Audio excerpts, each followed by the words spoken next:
Ngaji ilmu kena ada 3 niat, tapi tak mau ada 3 niat. Kena ada 3 niat.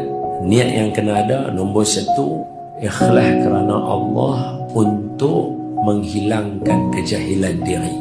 Yang kedua, kita duduk majlis ilmu, tujuan dia untuk mengamalkan ilmu.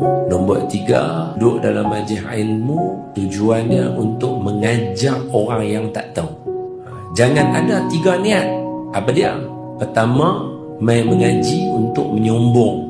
Ni tak mau dah. Nombor 2, main mengaji untuk nak berlawan dengan orang pandai. Ni pun tak mau. Lah ni banyak orang main majlis ilmu, sama ada terang lagu ni atau melalui online.